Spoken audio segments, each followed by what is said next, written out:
episode of Cinema d'Amore. I'm your host, Chuck, with Justin. We're continuing on. You made it through the Oscars, getting back to our regular scheduled program. This week we're talking about the film Unforgiven, bringing it all back to Grand Prix. Feels like years since we've talked about Grand Prix.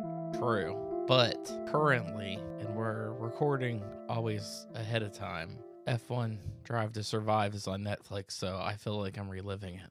Yeah, you're getting to see all those innovations that they made all those years ago. They're still doing that same thing.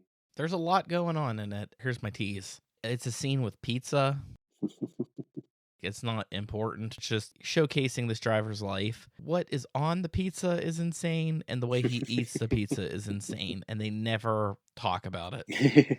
That's my tease for Drive to Survive. It's a great show, though. It's probably helped pique my interest in getting into that anyways. But Grand Prix 1966 connects to Unforgiven 1992. Yeah, it's connected to Grand Prix through Gene Hackman, I'm guessing. Sure. That's not your real connectivity? It's not the connectivity. Well, you remember in Grand Prix, the only stunt driver to die was Gene Hackman. That is true. And then Gene Hackman's in this, so I just put all my money on Gene Hackman. I'll give you that. That's a better connection than I had, and I forgot about it. And it was weird, too, because we were talking about Gene Hackman. That was before we even knew that Gene Hackman was deceased for a week. I was like, Gene Hackman. And I remembered that he was also the stunt driver because I'm watching F1 Drive to Survive. And I was like, shit, that must be the connectivity. I was like, has to be Gene Hackman. I just like how you're like, sure. Like, yeah, whatever, asshole. I'm like, it's just Gene Hackman. Your connection was better than mine was. My connection was the exact same as the connection from Traffic to Grand Prix. You beat me to it. I already thought about doing Unforgiven before I knew Gene Hackman died. And the way I connected it to Grand Prix before I even watched Grand Prix was that it won the same Oscar for Best Editing. And then I did see at the same time, I was like, oh, that's an interesting coincidence. Traffic won Best Editing that same year. And then you were like, that's my connection. And I'm like, damn it. I was like, that was going to be my connection before I even watched this movie. I'm like, I was thinking I should change it to something else, to a different film, because I was like, I can't do one where it's the exact same connection. And then Gene Hackman died, and I was like, well, now I have to do Unforgiven for Gene Hackman. We'll say your connection was stuntman Gene Hackman to actor Gene Hackman, because you're never gonna have that connectivity anywhere else. Yeah, it'll never work anywhere else. It was between this or the Royal Tenenbaums. Those were the two. I mean, there's a lot of great Gene Hackman movies, but I do really enjoy both of them. Tenenbaums, I feel like he wasn't a fan of. Like, he did not like working on that movie.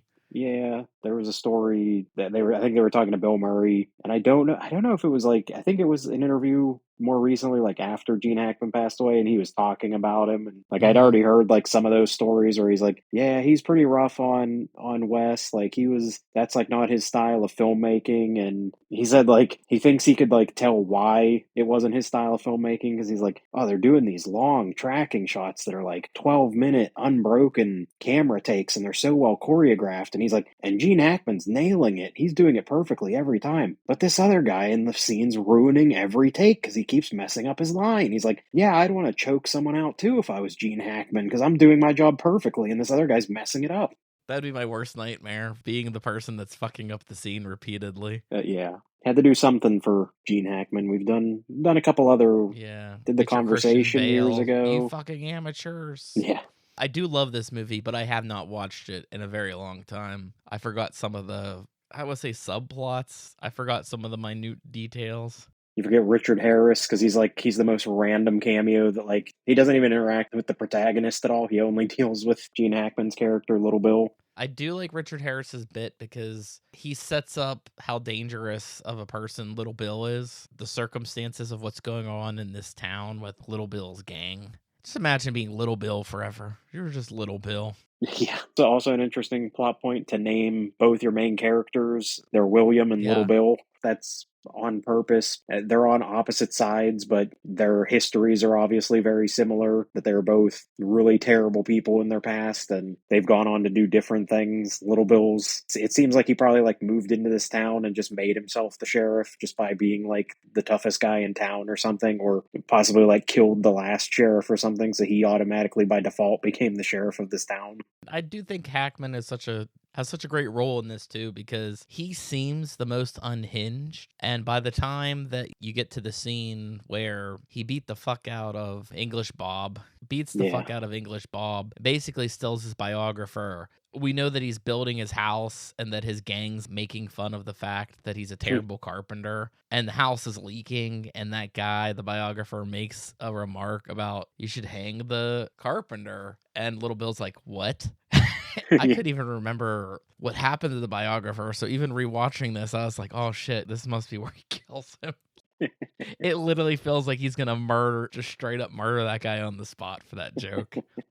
Yeah, those are like the three, I guess, primary characters we get they're the old West guys. This is similar to the Wild Bunch. It's getting towards like the end of the cowboy era. There's not as many. Everyone keeps talking about the stories. There's the young kid. He's always being like, "My Uncle Pete. He told me you guys were real wild back in the days," and even his stories like aren't even as bad as the actual stuff. We get that from Morgan Freeman. Like, I thought you killed way more people that time. And he's like, I can't remember. It's up to the audience, I guess, if he's being modest or actually can't remember. He's played off as being old, not necessarily senile, but old, but he is still constantly falling off his horse, so he can't be that old, I guess. Can't even get on the horse. No, he falls off that horse so many times, and it's the perfect setup. This entire movie hinges on the very climactic end where I won't get into it yet, but the whole thing is building to make that moment so much better.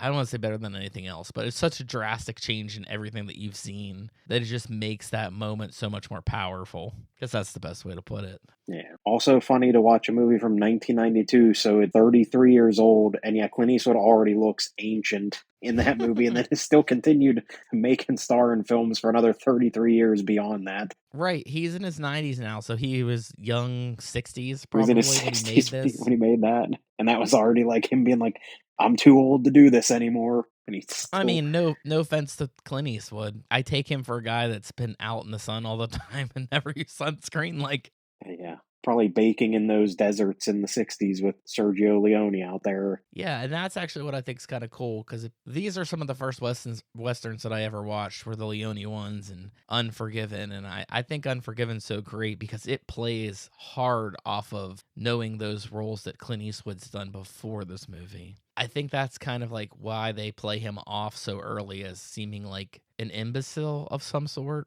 Not that he's dumb. He's not dumb, but like he can't shoot anymore. There's that comedic scene where he's trying to shoot the like paint thinner can or whatever it is. He can't do it, so he goes out and gets a shotgun, and it's just sort of like, there you go, because he didn't have to have the skill to be able to take that shot. But I think what's really fucking cool about this movie, what I really like the most, is that everything's like a play off of, like word of mouth, like folk tale, legends, and how these people get, how these stories, they become larger than life. And I think that is like, it's a cool reflection on top of the fact that we never fucking see any of that. We only hear people talking about it. So we get all these stories about William Money's past, and we get all these stories about Little Bill's past. There's no flashbacks, and you never exactly know who's telling the truth because they all constantly, they'll say one story, and then Ned, who's played by Morgan Freeman, will be like, no, that's not the way things actually happened. But people are constantly lying. Yeah. So Well, yeah, you never especially, necessarily. we get English Bob who is with that biographer and he's telling all these stories and he seems like he's this real tough guy and it's like, oh, he can't be intimidated, but as soon as he sees Little Bill, he's like he immediately knows who that is and it's like, oh crap. Like I shouldn't have come here. I don't have to deal with this guy. Like he's obviously way tougher than English Bob is. And then he tells him that whole story of, he's like, oh yeah, he killed that guy. And he's like, yeah, he killed that guy because the other guy was an idiot. Like he tried to shoot his gun too fast and shot himself in the foot. Like if he'd taken his time and slowed down for a second, he would have killed English Bob very easily. Yeah, and I also do love Little Bill picking up that book, calling him the Duck. So you think that he's illiterate, Stupid. Yeah. and then later on he reads the book perfectly Yeah. fine, like he can And but he completely keeps read. calling him. Yeah, he keeps calling him the duck, and that guy corrects him again. And he's like, no, I'm like I'm saying it on purpose because I'm making fun of the guy because he's an idiot. Yeah, and then it is actually a really good bit too, where the biographer's like, "Yeah, the Duck." He just starts calling him the Duck too. Yeah, it definitely is like a good bookend. Like if you started with something like A Fistful of Dollars and then get to this and go through all of Eastwood's westerns, even the ones he made after that, like Josie Wales or Hang 'Em High, stuff like that. It's this is a good end to it and dealing with that kind of like violence because our three main characters who yeah in most other westerns it's like oh the good guy it's okay that the good guy kills all these people because he's the good guy. It's pretty much how it's viewed as like oh it doesn't matter that he keeps killing people, he's the hero because even though the one guy they kill who's not even the younger guy of the two that cut up the prostitute at the beginning of the film where everything starts, the younger guy wasn't involved in it at all. He didn't try to help the guy do anything, and he was like he tried to give the girl one of his horses. He's like oh this is worth a lot of money, like she could sell this or something so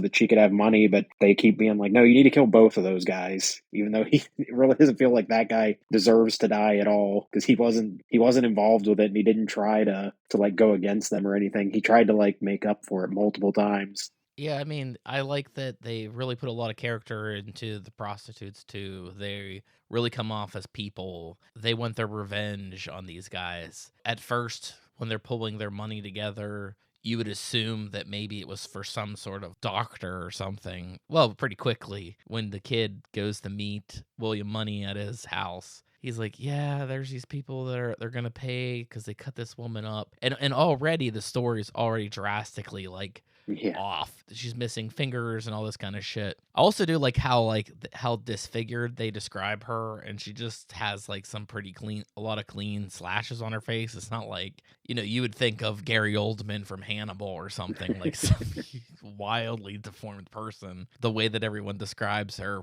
she never looks like that at any point in the entire movie. It just rubs him the wrong way because everything pretty much falls on the audience is how they want to interpret if he's changed, if he's a changed person or not, or what's different about him. He's not the greatest dad. I don't know if it's from the times, but I just like him being Just like, leaving the kids. I'll be back in a few weeks. I'll be back in a few weeks. These kids are like the son's 8 max, if not younger, like seeing way younger. And they're like, yeah, just take care of your sister. Remember, the ghost of your mom's watching over you, so don't be bad. Which seems like such a dad thing to do. Like, I'm gonna go out. I'm still gonna go to the bar with my friends. You kids just watch yourselves, all right? That's like what it feels like to me. Yeah, he's a pig farmer. They have the Billy the Kid type person. I don't know if I've recognized that actor in anything else, but I do also Hmm. appreciate Clint Eastwood does a really good job at casting his movies. He casts very realistic looking people. Not everybody looks like the same, like a model or Yeah, well, I think he definitely got that from Leone because that was always Yeah. Leone's big thing was like getting people that look like they belong in the time and place, He not did get like an models armless and man. actors.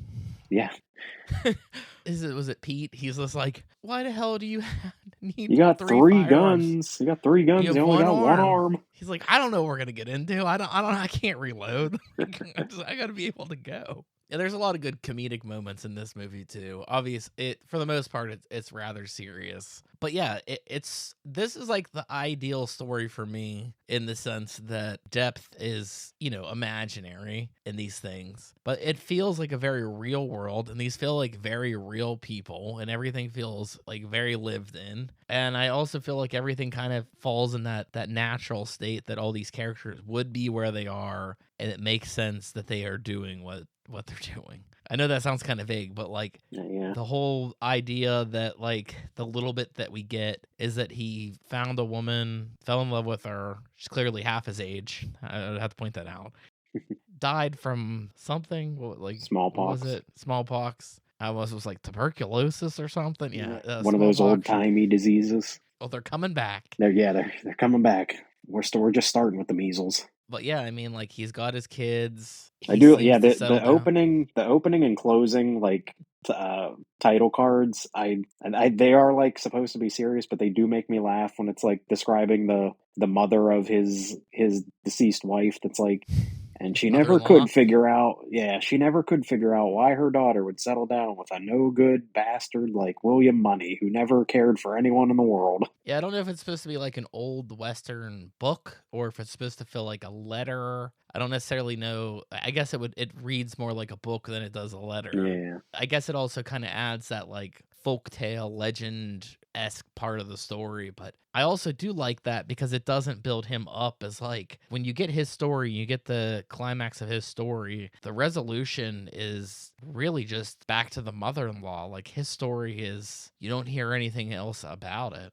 Yeah. He may or may not have moved to San Francisco with the kids. Yeah, possible. Doesn't seem like he would, but I guess anything is possible in this world. I think it's like his final line in the movie. That's always like stuck with me for so long because it's just so like it gives me goosebumps because he plays the role so modest, I guess, throughout the whole entire movie, and you get to the end and just the way that he's like fucking threatening. He like threatens the whole town. It just like it's so badass. It's like the most badass that you ever see the guy. And I would even say like comparatively to all his Leone westerns because this like something about that is like he's terrifying. Like you do get to see that glimpse of who his mother-in-law was afraid of. I A mean, few yeah, seconds. his final line's good. But his final line with Gene Hackman, like that final scene, I think is because yeah, even for a western, a lot of it is even compared to some of his other ones or most of his other ones. It's not super like action oriented. It is a lot of like those slow in between moments where you know it's the kid and Ned and him just talking, and then he has a fever at one point, so he's sick, and they have to like leave him there for a little while. So there really isn't a ton of there's no gunfights and shootouts for most of the film. You have the scene where Little Bill beats up English Bob, but they don't get into a gunfight. Like, yeah, for being a Western, it's a There's very a like lot of guns. anti-Western. There's a lot of guns, but there's not like a lot of gunfights going on like you would see in all those other Westerns until that final scene. And once you get to that final scene, it is great. They have the rain's coming down outside, so it's very atmospheric.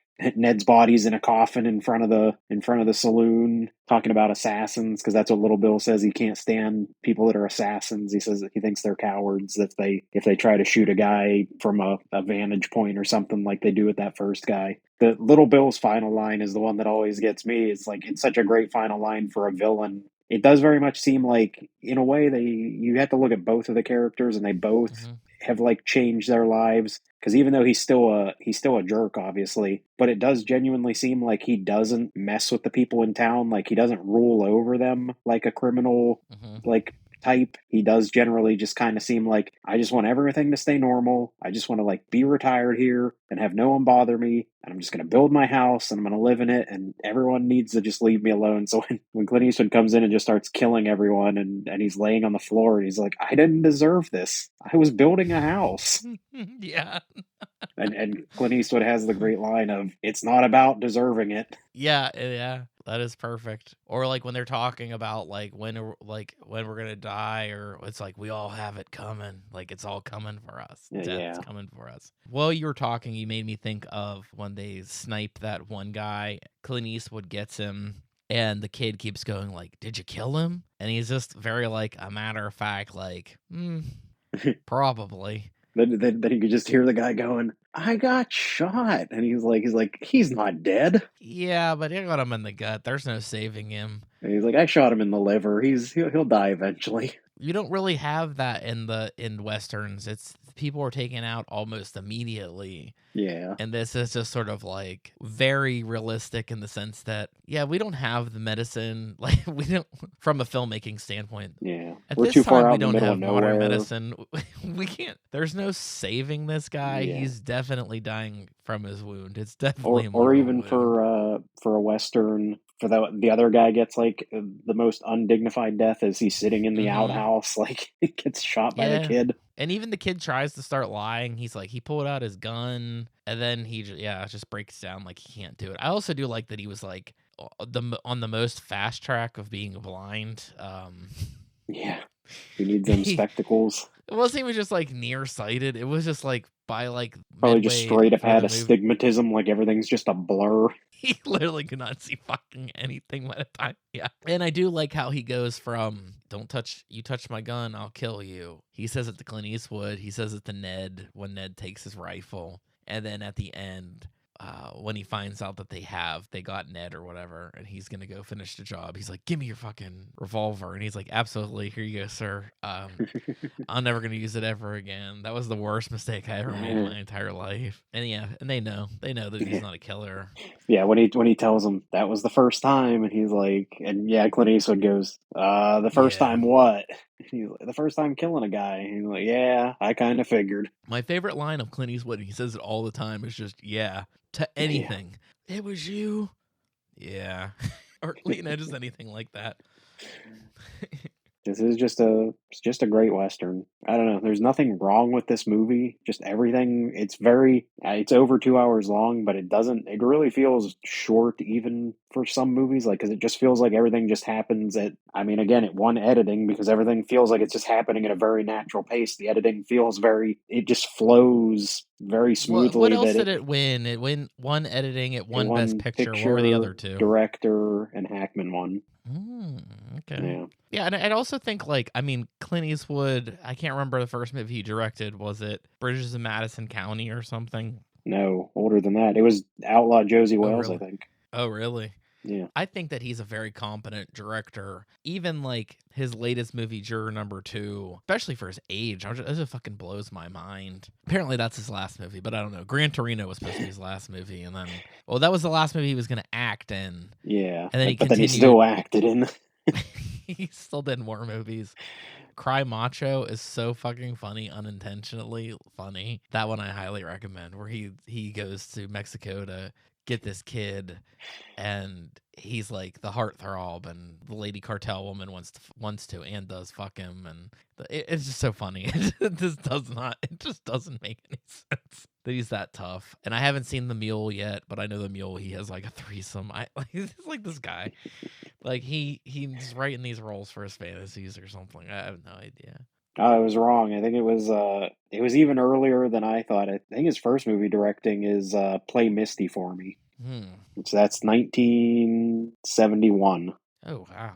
Yeah. He's been directing and acting for so long. I kind of felt too that like he's like 93 or 4 or something now. 94, yeah. He's 94. This movie was 33 years ago, and it was almost, 20 years before that he started directing. So he's been directing now for over 50 years. Yeah. And acting in movies for 60 years. Yeah, he's definitely very competent. He's one of the directors that the Academy tends to enjoy too. He's usually like a front runner. I feel like he's won a few times. I feel like he's won for Letters from Iwo Jima. He also won for $1 Million Baby. Yeah. He was nominated for Mystic River, but didn't win for that one. That's another great one. And then when Gran Torino came out, he also did The Changeling that year.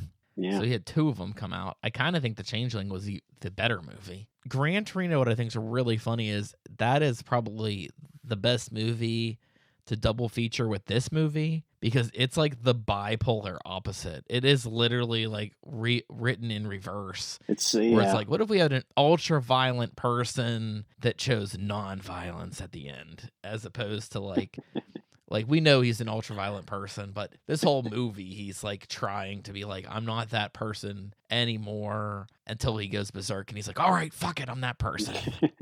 Yeah, I even get goosebumps where they're like, when they're talking about him, when they recognize him and they know who he is, and we know that little Bill's scary but a very honest person. Like he speaks the truth when he talks. He's always talking about things that are very factual. And they're like, you're William Money, you killed in 69 or whatever, you killed all those women and all those children. Like, you didn't hear that until that point. So like it makes him out to be like more of a monster. And he's like, yep, that's me.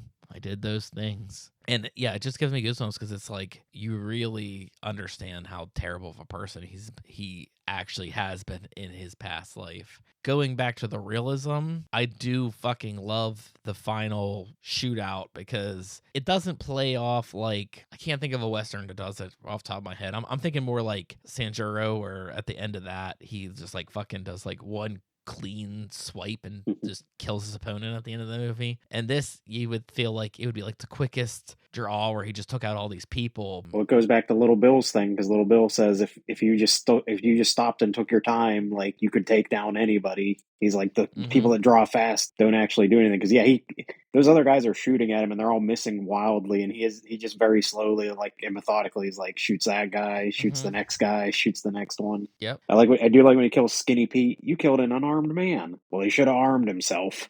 Yeah, that's a good line. He ought to know better when he puts my friend outside. Yeah, exactly. Who's the owner of this establishment? Fucking love it.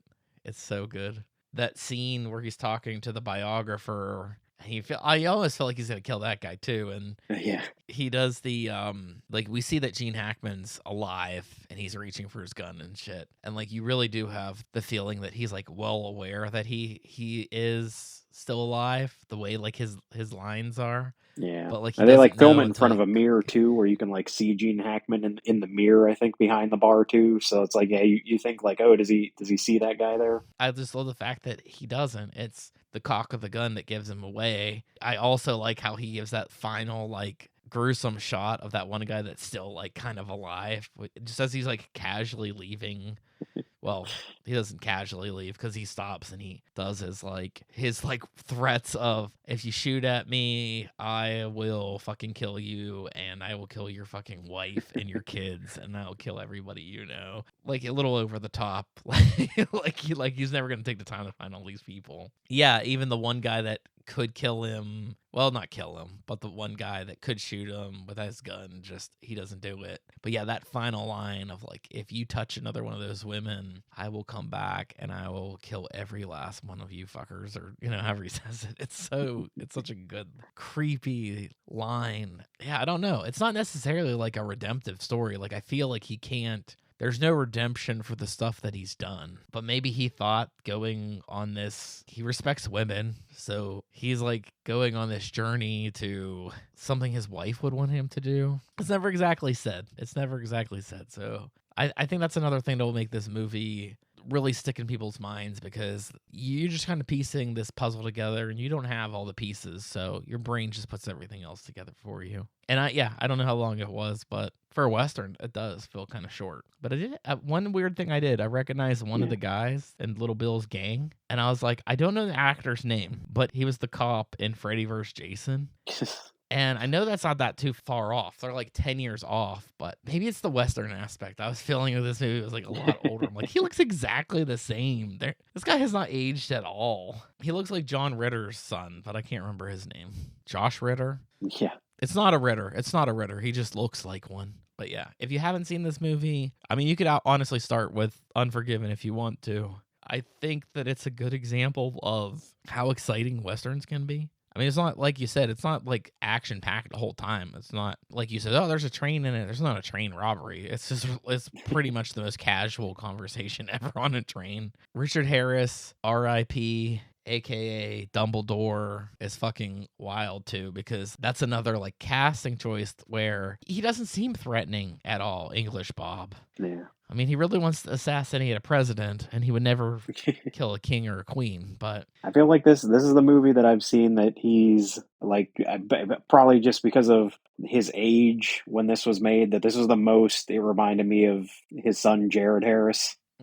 Like the other stuff you see him in, it's either like it's when he's super young, like his really early movies that he was doing in the 60s, or then you see him as old Dumbledore, and this is like prime. Like as soon as he's on screen and starts talking, I'm like, I mean, he looks and sounds exactly like. You say old Dumbledore, but Dumbledore is also 10 years after this movie. I know, yeah, it's not that long. It is not that long. I honestly thought he looked really old in this. I felt like he looked older than Dumbledore in this. Like, he reminded me of that dude from, I don't know the character's name, but the Poltergeist sequels, the old Reverend type guy. Reverend Kane. He looks just like him to me.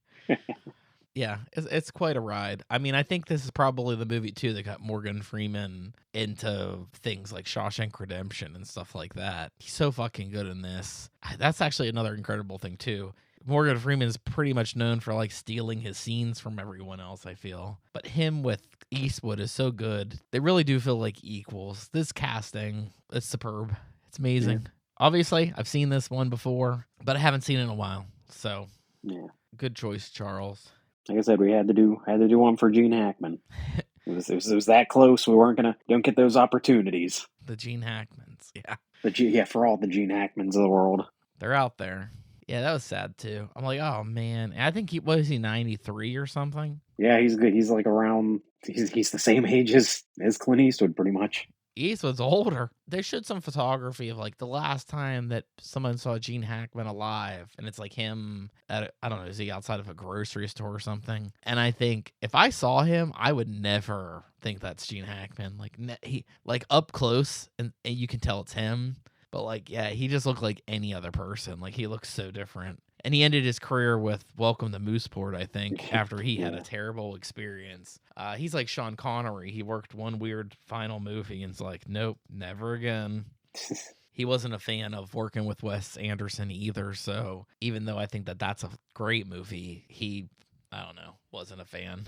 Yeah. And he's fucking hilarious in that movie. Yeah. He's probably one of the funniest parts he's probably the funniest in the movie. I mean, the whole movie it's centered around him pretty much. Yeah, that was great. They should have put it at the for his Oscars tribute when they did the in memoriam, but somebody else did a thing where it showed like clips of him, and it ended with the shot of his tombstone from Royal Tenenbaums. It's like rescued his family from a naval warfare or something like that.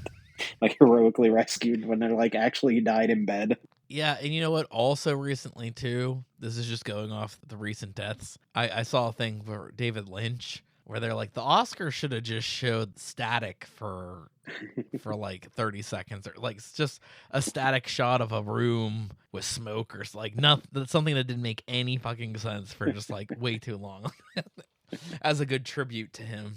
But yeah, there's plenty more Hackman that we'll probably get to eventually. Yeah. I mean, we've done some of his best ones. Conversation's one of my favorites. Yeah. So fucking good. We haven't done The French Connection. That's always a great movie. Nope, we haven't done that one yet. It's notorious for its like car chase scene. At the same time, it's like Bullet, you know? That car chase scene's like less than 10 minutes of the whole movie. I mean, that would have also been a good connection to Grand Prix cars. Great car scenes. Did we ever do Superman? We did do Superman. We did Superman 1 and 2. Oh, shit. The only ones he's in.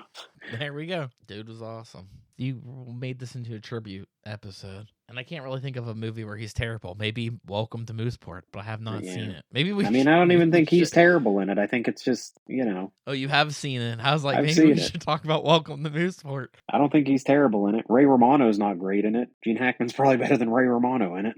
It'd be weird if Ray Romano was the highlight of, like, the better actor of the two of them. That's such a, I don't know. That's not even like an uncommon thing though for him to end on a bad movie, because how many other, it was, you know, Sean Connery with League of Extraordinary Gentlemen. Sean Connery's the other big one I think of. Sean Connery's the same thing with, I kind of do respect getting older and getting out of the spotlight, but when he was doing like Welcome to Mooseport, or when Sean Connery was doing League of Extraordinary Gentlemen, they kind of left in their prime. Like, I get that they're older, but they never came off as if they were like on the verge of death or anything. They lived for 20 years after their movies. I almost don't even remember seeing Sean Connery ever. I did, like afterwards. I don't they would remember. do tributes for James Bond, and then he never showed up. And he would never show up for him. It's the same with like I don't know if you watched like the 50th episode or 50th anniversary special of SNL. Jack Nicholson was there, and it's like I feel that's like the first time I've seen Jack Nicholson in like years. Other than people do always have like pictures of him, like he still goes to like Lakers games and stuff like that, but like you don't see, he doesn't do anything else. When he dropped his chili all over the floor and they like kicked him out. Yeah. When they showed him, I couldn't fucking believe he was there. And then I actually saw footage like after, like the next day when he was leaving his hotel, and people were like out there like trying to get him to sign sign shit. I should have drove up to New York. And Yeah, like, where just Jack for Nicholson. Yeah. Yeah, like he's got to sign my copy of The Shining or something. Like, come on. Yeah, that would have been awesome. He didn't seem like he was doing too bad. I mean, he's got his cane and stuff, and Yeah. maybe we'll see more of him as like his son. Sorry if you can't remember his name. His Zach son's Nicholson. acting. Is it? It would be really fucking funny if he's Zach Nicholson.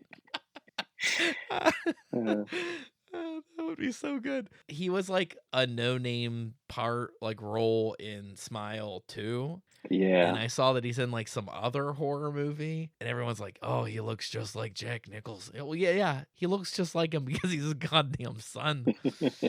But I did see something where he was like, "Oh yeah, like my entire interest in acting is from my dad, and I love watching movies with him and all that kind of stuff." So like, I don't know, Jack Nicholson just seems like one of the coolest people. Yeah. Just him being like a boss where he's like, I'll do The Departed, but I'm only filming for 3 days and you're paying me like way more than anybody else. And they're like, you got it. But yeah, I'm interested to see how much longer we got Eastwood. I don't think he should stop making movies. I think he should literally just keep making movies until he dies. His time comes. Till he dies on set. I feel like it's keeping him alive, you know? I mean, it is like that for some people. Yeah, they ever retired. In filmmaking, you're especially directing. You're focused on so much of the process, and you're planning out all these days and your shots and what you're gonna do next and how you're gonna you're bringing it. Like you constantly are giving yourself a work. Yeah, it's like they say, the minute you kind of stop doing that, it's usually downhill from there. And like he still, even his last movie, Juror Number 2, I guess Warner Brothers buried the film essentially. Like it didn't really get the theatrical release that he wanted. Because of that, he didn't even show up for his own fucking premiere. He's like, nah, not doing it. Fuck you guys, you're pissing me off. I don't think it's his greatest, but it's not a terrible final film. All right, I'll have to think about what movie I'm going to do to connect to that one. Because I didn't give it any thought whatsoever yet, but I probably won't connect it through film editing. We can only do that for. They've only had that category at the Oscars for 70 years or something. So we can only connect it so many times. We become the film editing podcast. Yeah, we're just all about that editing. How often do you talk about editing? Not that much on the podcast at all. I feel like editing, it just has to be tonally matching the movie. And yeah, it's another completely subjective thing where sometimes you cut on action and sometimes you cut on emotion, so they're totally different things. At least Unforgiven's natural. That's totally based on everything feels in sync and everything complements the previous shot before that. Then sometimes you get more wild shit, but not in that movie. But good choice. I could not find it anywhere streaming. I do own it on DVD. I just had to dig it out of my closet to find it. I do remember specifically buying this movie too from Best Buy, which is still open. But at the time I went to school, I was going to Point Park. I was looking at Best Buy before I went, and I was like, I'm going to get it. And I bought it for $20 and then went to class. I can't remember what class I was taking, like a Kubrick class or Hitchcock class. And the one person was like, oh, you got that. You got Unforgiven. Nice.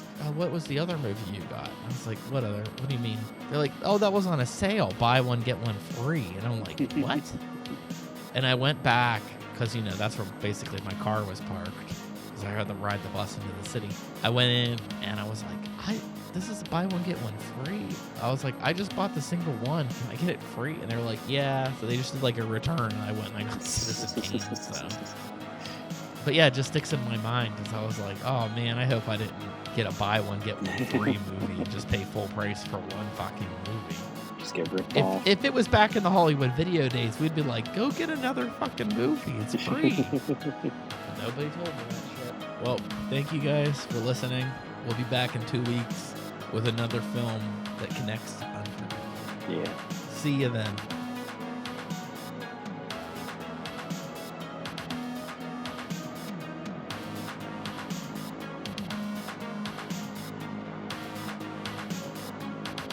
We are Cinema d'Amore. Follow us on Facebook and Twitter to stay up to date with news and information on upcoming episodes. Find us on Apple Podcasts, Google Podcasts, Podbean, Spotify, Amazon Music, Audible, Pandora, Alexa, or iHeartRadio. It would be greatly appreciated if you subscribe to our podcast on your platform of choice. We also appreciate feedback, so rate us, review us, and let us know what you think. And above all else, thank you for listening.